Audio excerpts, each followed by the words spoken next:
Welcome to the Generous Business Owner Podcast, where business owners gain inspiration and encouragement to live a legacy, not just leave one. And now your hosts, Jeff Thomas, Alan Barnhart, and Jeff Rutt.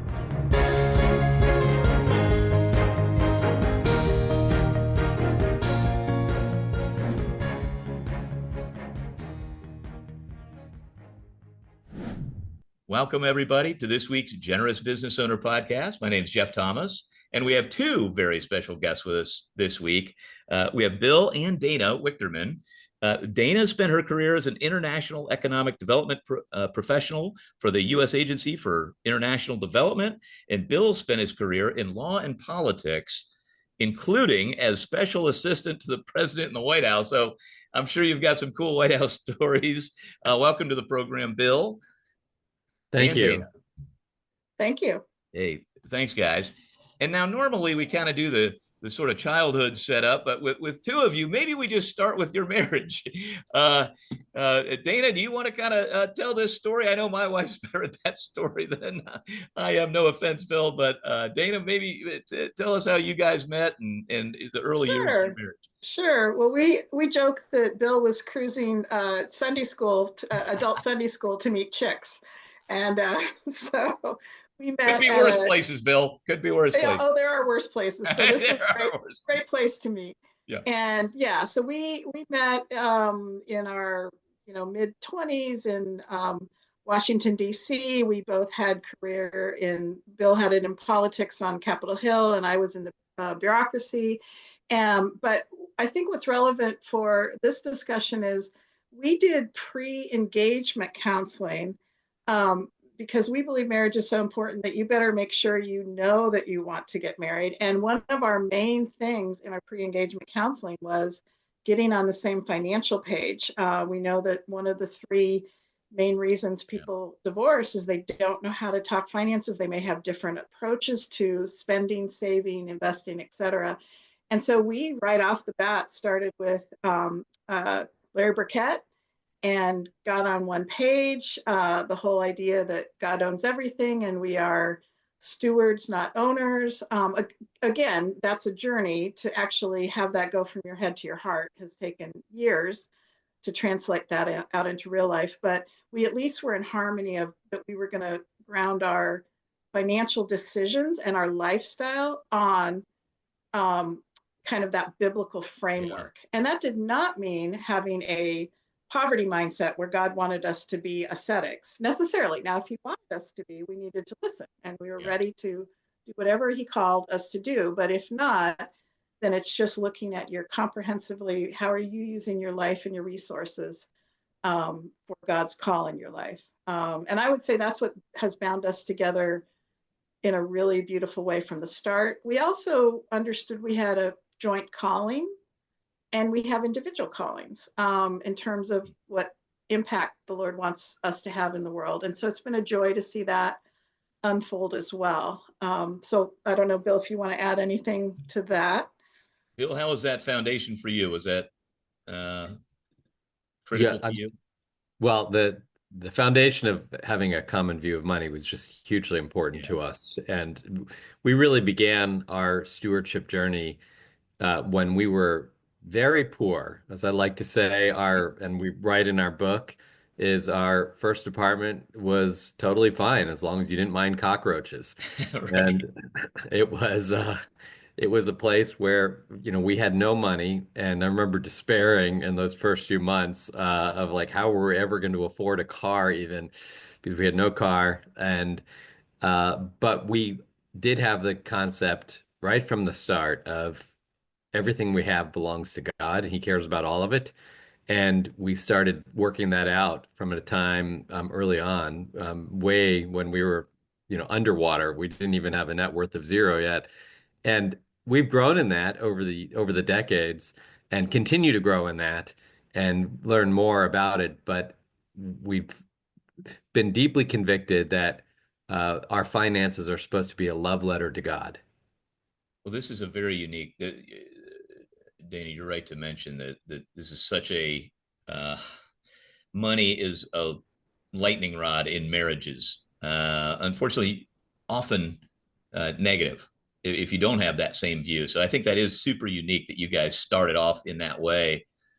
Bill, maybe you start with the career story. What was kind of going on with you? How did your career build? And then maybe we can kick it to Dana for filling in the gaps.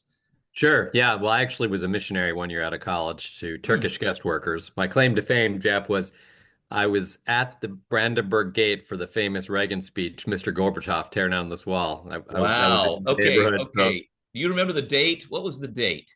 well, it was June, I think, of 87. June of 87. And yeah, I was right up front. And that was kind of my Wow. brush with fame.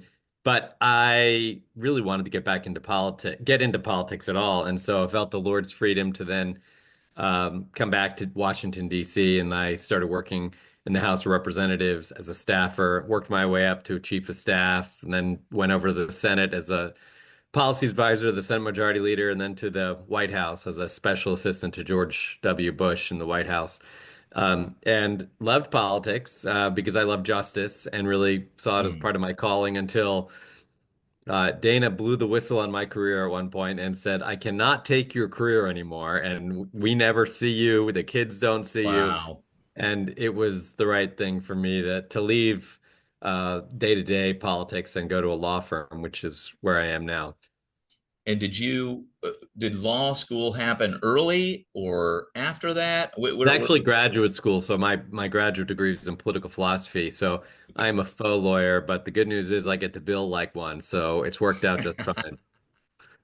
Hey, well, some people might think that's an advantage, actually, not being an Yeah. actual lawyer, but that's Yeah. a whole nother.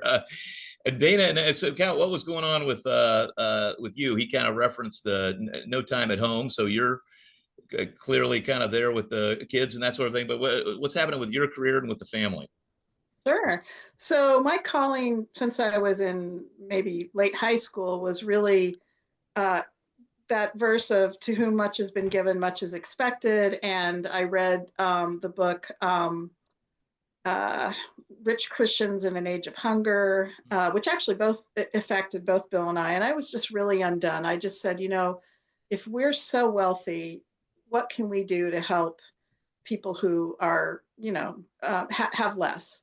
And so my career choices were driven that way towards helping. And originally I thought my impact would be in government, foreign aid, et cetera. And I learned a lot there. And I really dug deep into the whole idea of using government to promote market mechanisms. So I was always involved in private sector development and promoting business overseas. So that has always been part of my mind of how you align incentives so that people can develop and identify their own problems and their own solutions and just need a little bit of help. I then decided, came home, stayed with the kids for a while. We have 3 children. They're all now grown, and we're all still a close family, thanks to God. But I wanted to get back into my career. And so I really discovered that this whole faith-driven investor and entrepreneur movement was really the sweet spot for me of activating the church to see that it's not the sacred secular divide and I think everyone kind of gets that, but then they still live it out as if it is. And they just don't see how their business can be a force for good, not just their service and product, but the actual business, its operations and its HR manual and all those amazing things. And then to also help people use their charitable capital, not just for nonprofits, which also has a really important work, but for profit, fueling for profit work that's doing good while doing well.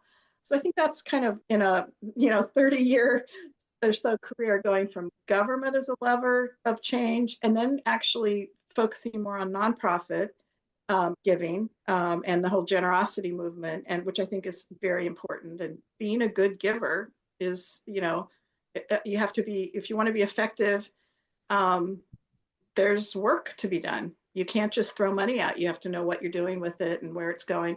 So it kind of moved into that area, and then now landing in really the faith-driven investor movement as where God has me.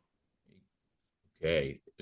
And that continuum actually kind of makes sense because I think my guess is just in my tangential involvement in some sort of international aid, a lot of times there are incentives for companies to invest in certain areas. So I'm sure you had some experience seeing that, right? Where businesses could be helpful to developing economies and that sort of thing. Is that true? Or Oh, absolutely. And in fact, creating a regulatory framework so businesses could thrive right? is could be Mm, one of the most important things governments can do is sometimes, as you know, get out of the way. And other times it's and help where there's a very immature market, which right. for example, Jeff Rudd and Peter Greer, the Hope International, that's what they're doing, is trying at that micro loan level, very unbanked people, helping to develop the financial markets there so that they It's can benefit structural. over. Good point. Even though It's it's a structural micro, point. it is Mm-hmm, structural. You're right. It mm-hmm. gives them a Yeah. structure. That's a great example. So Bill, okay, maybe we go back to Bill and talk a little about the career. Somehow we got out of the roach infested apartment, so we got into the law firm. Things tend to be going a little better, maybe economically.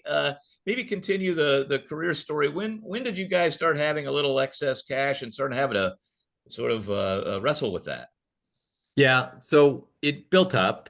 We've always believed in living below our means. So even when we were living hand to mouth, that still meant living, but doing savings. So we've always been savers. We've always been givers. That we've never thought of doing less than a tithe. We tithe on gross. In fact, early in our marriage, we went to 11%. The extra percent was what we called our generosity fund. And we would do that for people who weren't necessarily in need, but might be in want. So if we went out with a friend, we would like pay for their meal or something. Nice. Because we were extremely budgeted and planned, and we've kept track of all of our expenses now for 35 years. Wow. We're very, good in terms of keeping records and watching our spending. It could have made us ungenerous, and so we thought Right. we need a category which is actually just about to encourage that sort of generosity. That's a great idea. So we just kept incrementally, just building up our wealth, and then went to a law firm. It started to increase exponentially. We did get an inheritance from Dana's long since passed father, and that accelerated it. And it's just kind of grown and grown to the point that somewhere along the way, about 10 years ago, we said we really need help to think with other Christians about how to steward our surplus and steward all of our wealth, but also about our surplus, because we take very seriously Jesus's multiple admonitions about the dangers of wealth. Not that wealth is wrong, but he talks about how the deceitfulness of wealth Mm, can choke out faith. So we found that in our community, we live in the Washington, D.C. area, we just did not find people who were willing to talk about stewardship of their wealth. When we'd bring it up with people, it was as if we had just made a social faux pas. And that was off limits, as if we were talking about something highly inappropriate. And so we ultimately found a group called The Gathering, and we started to go to that in 2015. And that was for us transformative to sit mm, down with people whom you've just met minutes before, who start opening up their entire finances to you, their net worth, their spending, everything, because they had an attitude that, hey, this is God's. I'm just his steward. So they didn't see it as something that they owned. And that was so transformative for us. And then we started hearing stories. And so many of the stories, which, by the way, in our book, Stewards Not Owners, we have 24 stories of people who are just wonderful stewards. I'm holding Yes. up the book for the YouTube viewers. I suggest, and I love the tagline, by the way, the joy of aligning your money with your faith. The joy. I really like that you put the word joy in there. Yeah. And And Please, we, please. we'll talk about the joy Yeah, too, good, because good, that was good, a good. key word. Because if it's just out of duty, yes, I totally believe in duty, Sure. but that's a fine thing and God honors that. But there's such a joy and a relief from anxiety. And then you meet, like you said earlier, you meet such cool people that are doing Yeah. such amazing, creative, impactful things with God's resources that it's just fun. it is just fun to be in this space. But meeting these 24, well, the 24 people, we just said we have to amplify their stories. They're modern day saints. They're people that are doing it in very different ways. It looks different in every different snapshot, except that they're all joyful, find purpose and meaning, and are also still lifelong learners. They still want to do it better. They still want to think through more ways to collaborate and do kingdom building. So Can you share one or two vignettes of stories that really you still remember? I mean, I know you remember all of these in the book, but Dana, do you mind sharing just one maybe that kind of stands out to you? Yeah, so each one of the folks, their message and their lifestyle has made an impact. I would say I'll point out Scott Friesen. He's a faith-driven investor in Africa, and he really wants to transform how investable capital in a large way, like venture and private equity, would go into doing good and doing well, meaning also have a financial return in Africa. And we had him over for dinner before we were going to invest in one of his companies. This is in private equity or private investment. And he told us that God had told him he had a successful business. He was young, and he decided, I'm just going to sell the business and kind of, I'll Right. work in nonprofit work. And then God said, no, you've just, you can generate so much of an economic engine with your work. And he said, work so others might live. And that just blew me over. I thought, I was jealous of that calling. I was like, what a tagline to have God say, work so that others may live and eat. And that just has always worked on my mind. And just the beauty of that, and then to see how he's been doing that, how their whole family is involved, and a sacrificial decision that actually turned into a joyful and not burdensome decision for him. And I think that's what I would say with most of the people we've talked with. Yeah, I think that correlation between generosity and joy is it's not necessarily intuitive, um, because it's sacrificial in a way, right? I mean, you're giving up. You would think, rather than buying another toy or having another trip or an indulgence of some sort, which the world tells us will give us joy. That's what the advertising says. Okay? By giving that up and giving it away, we somehow, I was just thinking about that. My wife and I were talking about a gift we're giving, and I had one of the best nights of sleep last night. Just thinking about it was it's bizarre. It doesn't make any sense because we're going to have less.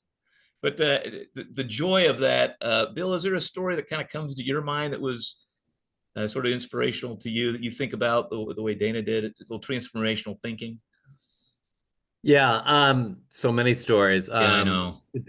I will just say before I give you one Yeah. specific, Dana mentioned that that was a kind of an attendant expression of joy across everybody. Like there was no Yes. sense of dour asceticism of like, self-flagellation, Right, like, right, oh, right, woe is right, me. right. And I think people are worried that that's what it is. It sounds not fun. And I think people are afraid of this money and of this topic of money. Yes, yes, And yes. I think they're afraid of the surrender that goes with it, which is why, by the way, I think when Jesus said to the rich young ruler, give everything away, it's not that he just wanted the money. He wants everything, right? Like there's nothing, no holds barred. And I think if we can give up our money, for many of us, the surrender in every other area comes more easily. And I think it's often a stronghold for people. Mm, I think of well said. Allie Eberly, who was at a big tech company in the Bay Area.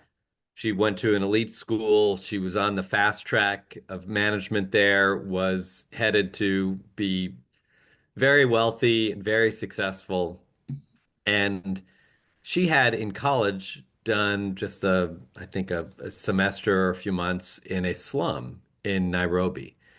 And she felt the Lord calling her to go back to that slum. And she surrendered herself after struggling for a period of months. And she's like, okay, fine.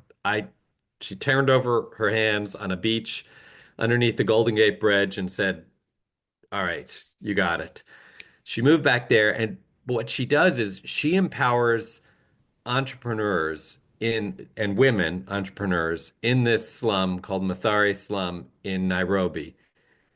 And on average, people, I think, is it 3 or 5 fold increase in their income when they go through her course, which Wow. includes things on marketing and bookkeeping, um, inventory management. It's very practical. But Yeah. what she's Yeah. doing is she's bringing empowerment Yes. to these women and through business, right? Which is, I think, just for us, we think if you had a choice between giving somebody a fish or giving them a fishing pole, we say give them the fishing pole. It's better for them. And you might think, oh, this is better to give them a fish. We've just made it easy for them. It's like, no, that's not the way that you ennoble and empower people. It's the fishing pole, or as we like to say, not even uh, give them a loan to buy a fishing boat, like let's totally make this as market friendly as possible for several reasons.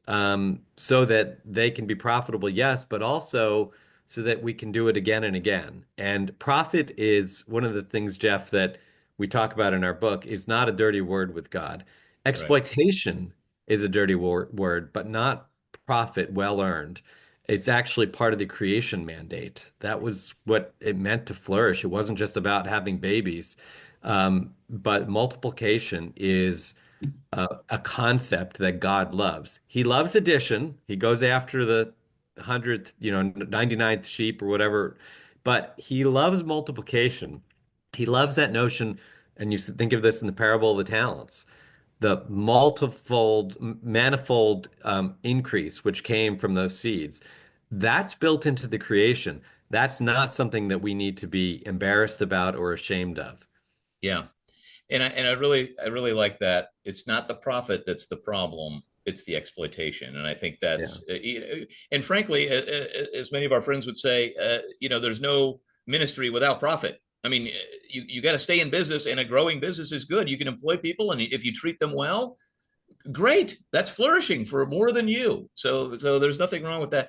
So I like where we're headed here, and I think people can probably already tell you guys are real I think, leaders in this sort of faith-driven investor movement. And I'd like to spend some time there. But maybe before we totally leave the financial finish line idea, I do think that is a critical aspect to this that does free up capital. But I'd love to just kind of land the plane on that a little bit with you guys about how you thought about that as a couple, getting on the same page about that, even though you started young with these biblical principles, it's not that easy to do to kind of come to that compromise. Dana, how old were you when you guys kind of talked about that? Could you just talk a little about your process of getting to that place? Sure. Yeah. Well, I think you also have to look at how God's wired you. And Yeah. my gifting is not giving. My gifting is I want to have impact, or Mm. and I'm active that way. And but I didn't really have the gift of giving. So it was always a little bit like God prying things out because I Okay. have a Yeah. lot of Yeah. issues around financial security. Whereas Bill's gift, spiritual gift, is giving. He's just a happy giver from the start. So we did have to work through that and recognize that there's some wiring differences that are okay as long as both of us are seeking the Lord's will and honoring each other, because it's equally both for us to manage. But I do like what you were talking about, how maybe you are drawn to the investment piece. It sounds like, I mean, the Well, impact of your investments. And well, so maybe let's, originally, yeah. yeah, okay. So originally, both Bill and I thought it was more about the giving rather the investing, because we didn't understand you could find investments that are doing good overseas. And so once we found that through the faith-driven movement, we were both super excited about that. But the amount we were willing to invest, the risk we were willing to take on, I was much less risky than Bill was. So we had to talk through that with our financial advisor. So I always recommend getting a kingdom advisor to walk you through this. It was almost like marriage counseling in the sense of, Yeah. where is it that you want to land on how much you're going to risk? Because private investing is risky. It's also more work, but it's also more fun and more joyful, more relational. So once we kind of landed on some mutual percentages, we just kept increasing those.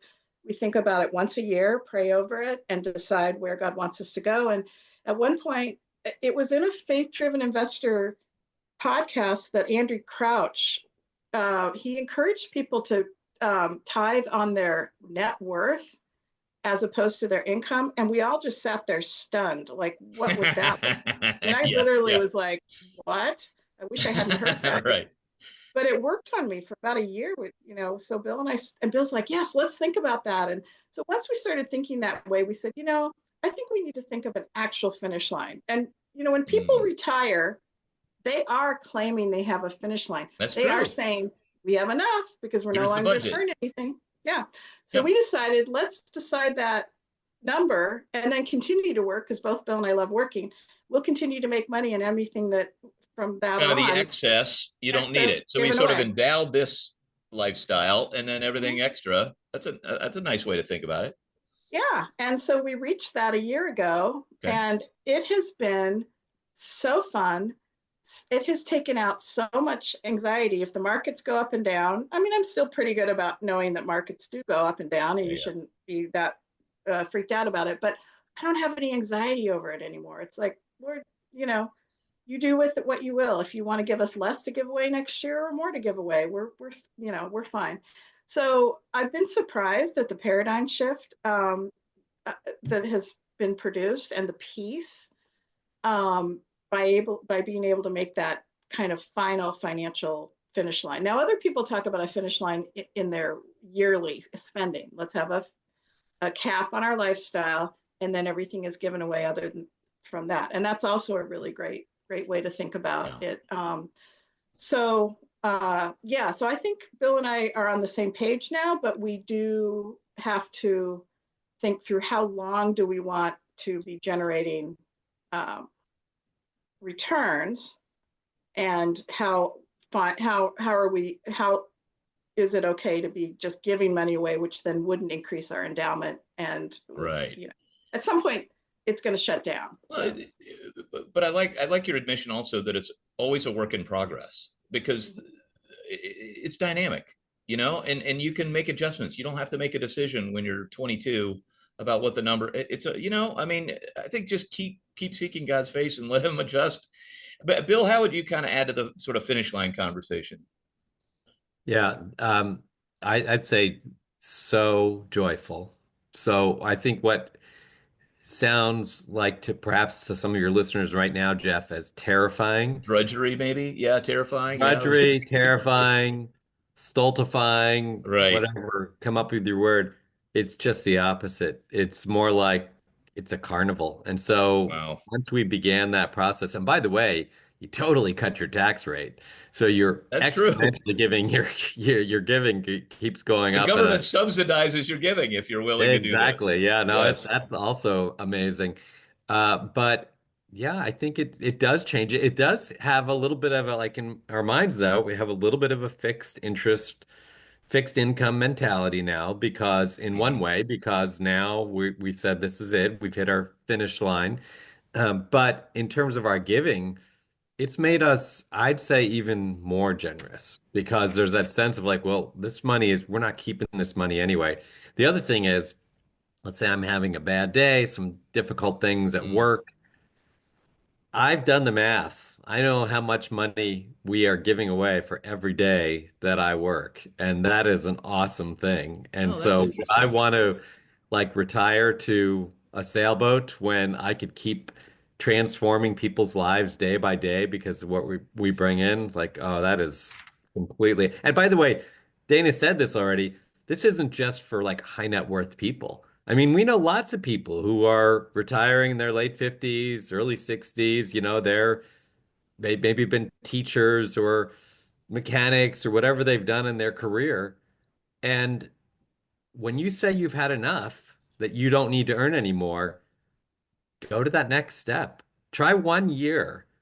We call it our finish line pledge. Like, see if you can do one more year of working and say, this year we give everything away. We think that we might just entice people into saying, I think I can do a second year and I can do a third year. That's so interesting because the, having dealt with people kind of in these transitions for decades, one of the things I've observed is if you're really just if you got a job you hate and you're just there for the money to pull the trigger as fast as you can when you hit the number that's just the bare minimum that you think you can spend, it's actually miserable. So there must be something in the mentality of, because you're not going to keep doing it if you hate it, right? I mean, it almost seems like there would be a forced joy. You know what I mean? Like, I'm going to find something that I want to keep doing. I think God made us to work anyway, in whatever capacity, like to keep busy and be productive. But man, can you talk about that a little bit? It's like you're just not going to take on a project that you don't love. And does God bring the interesting projects? I don't know. I feel like there's some sort of magic sauce that God puts together when you sort of make that commitment to keep working, maybe for others, to have the work itself maybe be a little more fun. Have you seen that to Well, be true? Yeah. I would argue that if you could translate, which some of these, like let's say International Justice Mission, and you gave money to that, or some Right. of these other groups, and you know how much money it takes to free certain Yeah, there you go. Some kids from metrics. slavery. So you have a metric, and you say, you know what, I am going to work another month in this job I Yeah. don't like, and you see how many people you're releasing from slavery, and like, oh, I don't think my job's as bad as I thought it was. It's, It'll I mean, change your hey, your perspective job, on the it, work. I it like that. could change your perspective, because if you're in a high earning, Yeah. usually when you retire, you're at your highest earning capacity. I would say don't go then and do something necessarily. Now, of course, consult with God. He may Yeah. want you Yeah. to just go work at a nonprofit or volunteer. But if you've got a high potential earning capacity, just think how much that could translate and impact around the world, whether you like that job or not. Yeah. So I Yeah, would the, even the say, think reason about why that. you do it can help Yeah, bring yeah, joy. I think of Mother exactly. Teresa. I mean, her job taking care of disabled people in India doesn't sound like a very fun thing to do, but she did it for a purpose and to for the joy of the Lord, and so it became a joyous activity. So I think you make a good point there. By the way, Dana, you got to just say you met Mother Teresa in Oh, India. that's a good story. Let's hear that real Good. quick. Yeah, yeah. I lived in India. Actually, right before I met Bill, I did a 1 year graduate work there, and Wow. was able to volunteer in the two of their facilities, one with the lepers and one with the orphans, and then got to meet with her, and oh, it was amazing. Oh man, that's I think one of all of our heroes, and it just shows how God elevates the humble to me. Mm. It's just such a great example of that. Okay, now something that you guys are really, maybe you wouldn't call yourself experts, I'll call you experts at, is this how you maybe structure doing investments underneath a giving structure? And then also, I want to address just I know these are a little technical, but we really haven't covered a lot of this on the podcast. And I'd love for you guys to share just some basic wisdom. We don't have to get into super technical stuff, but for profit investment that can solve some of the world's greatest problems. Okay. Maybe an example of a for profit investment that actually gives you a profitable return, but also is helpful to people. I don't think people necessarily think about that. And then also, like, the structure underneath your giving, maybe how you can even do those inside of a giving wrapper. Dana, do you want to start that Sure. conversation? So we think now of our entire financial portfolio as something we want to put under the light. Like, I want Jesus if he showed up on a little spot check and said, open your books Right. and show me where your money is going. I want him to be proud of me. He Yeah. might say, oh, I'd move a little bit of money here or there. You didn't, but I'd be like, yeah, but he'd be like, good job. You're working at Right, this, right, right. So we are trying to, with help from, again, faith-driven investor community, as well as we do have an accountability couple that helps us think through very specifically how we should make these decisions. And we have a kingdom advisor, okay, Yeah. that helps us think through. So we are looking at our personal capital and where those investments are going, both in our public areas and the private investments. And I think I'll let Bill talk about those then. And then we're also looking at our giving capital, our charitable capital. It's already been, it's in the tax deductible realm forever. But we put that in National Christian Foundation. That's our donor advised fund. The beauty of a donor advised fund is it doesn't have to go out all at once to whatever nonprofit you want it to go to. Yeah. You can manage it. I call like kind of an endowment. And while it's sitting there, it can be invested. And then we even do more where we then send that money over to Impact Foundation, which is where I work now. And then that charitable capital can be used to invest in transformational companies. Now, I know when we first heard that this is possible, we thought it was illegal. What? But then you think about it, Harvard Endowment, if they only give out 5% as a nonprofit for their grants, the rest of it's invested in public and private markets. That's so right. It's legal, right? Yeah. So what you want to do and what we want to do then is use more charitable capital to invest in companies that are really trying to be missional. Now, sometimes that means you're making a concessional investment. We might give a lower than market rate loan, or we might invest in a highly risky company. The equity investment might be highly risky, more than you do with your private money. But that's a company that we want to see in the world. We want to see this company flourish. It will, and once it gets on its cap, once it starts growing and scaling and doing what a business does, it doesn't need that money anymore. And then it can go continue with its impact in the world. It's sustainable, and we don't have to keep funding it like we would a nonprofit.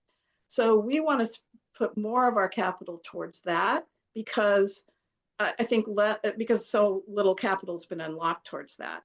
But I'd also like people to think for this business owner's mentality, because I even sometimes forget when I'm investing in both public and private markets, I am a business owner. You are a business owner. Very, That's right. very tiny business owner, but I am. And so what do I want that capital to go towards? I want it to get no ill-gotten gain, and I want it to actually do some good in the world. And there are great ways to do that. And both, you and Jeff Rudd and Alan Barnhart have all learned how to do that and are helping people do that. So I just encourage business owners who also have capital and investment to think about their investments as business ownership too, and how that can be applied for the kingdom. But Bill, I'll let you talk about our private capital, how we're doing that. From our donor advised fund or from outside? Yeah, I mean, we kind of swept through our holdings and we said, how can we align this with our faith? And at first, Dana was really intimidated by this, thinking what we're going to have to do stock by stock analysis of where's exploitation occurring. It's like there are now so many resources available to Christians to figure out, have other people do that analysis. Screening tools. Yeah, there's plenty of screening tools and companies that'll do it now. So lots of them. And there's but technology has enabled a lot of that. I mean, that's not, it has. It's gotten better, really, much better recently. Yeah. It has. And there's both a negative screen, like, okay, I don't want to invest in XYZ, but also a positive screen of looking for redemptive kind of businesses run according to Christian principles, bringing flourishing to the world. We do this both through public equities and private equities. And I think the key is not to be overwhelmed by this. And the journey of 1,000 miles starts with a single step. Just start somewhere and just start finding that alignment and making sure, as Dana likes to say, no ill-gotten gains. I like to use this like a thought experiment. If you knew the best financial returns to help you support missionaries would be through strip clubs, would you do it? Of course not, right? That's not what we're called to do. Right. And so why don't we think about having God-shaped investments and God-shaped returns and let that do? And the other thing I think people immediately think is, oh, okay, this is a way to earn less money. This is just concessionary capital. So if market rate's this, then just take off 20% for whatever do-gooding kind of investing you want to do. And that's also false. Not to say that there aren't concessionary investments out there, and we've invested in some of those where we know this is highly risky, might be a lower rate of return, but the social good is so significant. But there's also ones where we hope to do fabulously well with many times increase while it's also bringing flourishing to the world. So this is not necessarily compromising on returns, but the point is God owns it all anyway. And so, our calling is not to figure out how much money we pile up. He wants our hearts. Yeah. And in wanting our hearts, that means that we need to align all of our money so that it's bringing glory to him. Yeah. I love that.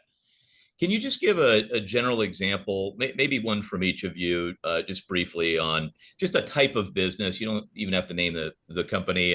Since I'm an advisor, I get nervous about naming any specific things, but and we have kind of our sort of standard recommendations, if you will, in that world, our easy button for the beginner here.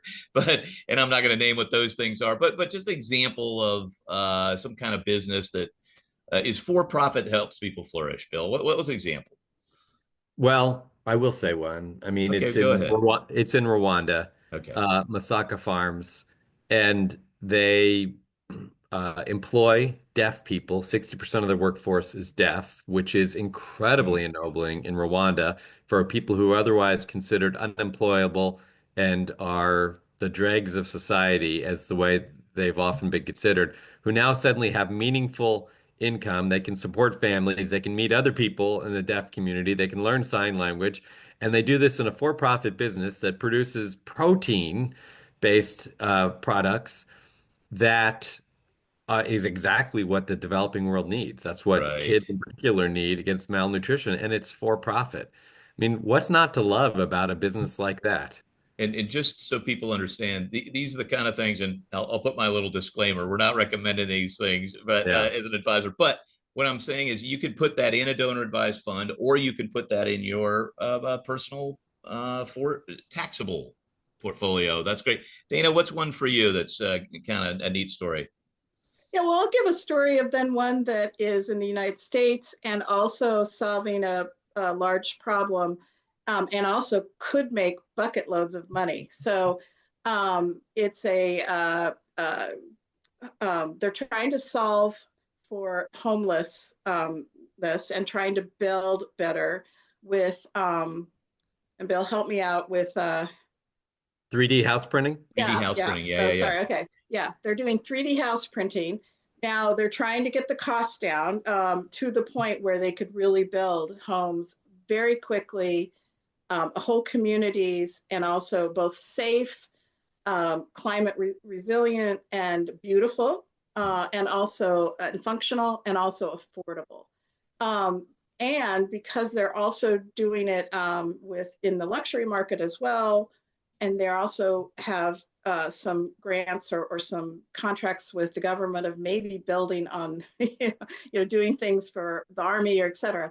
Ah, They could actually make really good money. And right now it's one of our 30x investments. Now we haven't wow. been able to cash out yet, but it could both return a huge amount of capital to us, which then we can recycle and do, hopefully do more kingdom work.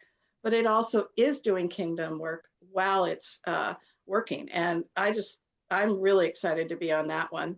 And again, I'm not ashamed to be making 30x on that. No, It's no. like, nor should they, And I think Yeah. this is a trend that I really like that's happening is there's nothing wrong with screening things out that you feel called to screen out.